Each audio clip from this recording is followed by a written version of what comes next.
Now, if you're like Steve, you might be asking yourself, why is it that what used to work isn't working as well anymore? Or, in other words, where are all the consumers looking when they're trying to find a particular company that offers a product or service that they're looking for?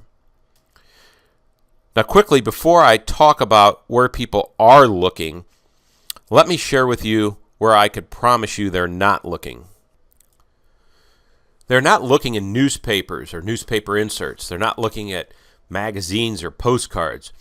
And they're definitely not looking in places like Yellow Pages or Yelp, regardless of what these sales representatives tell you.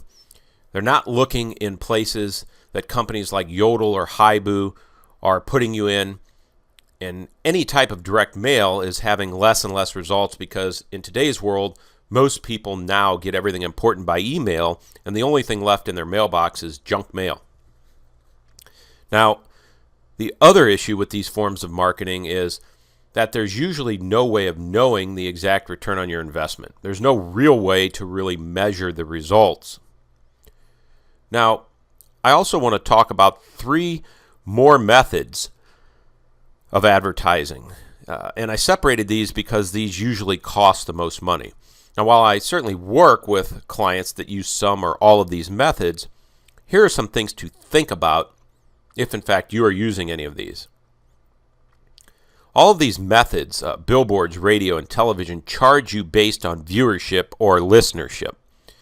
The issue with this is that while you are paying for the total number of people that could be exposed to your radio or television ad or see the billboard as they drive down the highway, the reality is, most likely, only a very small portion of those people that actually see it or hear it are in the market for your service or product at the moment, or possibly even live or work in the area that you service. And again, just like other forms of advertising, there's absolutely no easy way to measure your return on investment. So that brings us back to the question, where are people looking?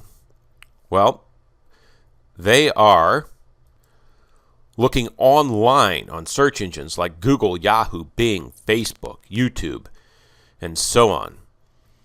And the most important thing for you to remember is that 80% of all searches take place right here on Google. So now that you know that important statistic, very important statistic, the question you should be asking yourself is, how do I dominate the search results so that when someone is looking for the product or service I offer, they find me instead of my competition, and therefore you get those new customers, clients, or patients and not somebody else? And specifically, you should be asking yourself that question about Google. Now, my friend Steve that I told you about just a minute ago was smart. He was smart enough to ask that question. The problem came in when Steve tried to answer that question.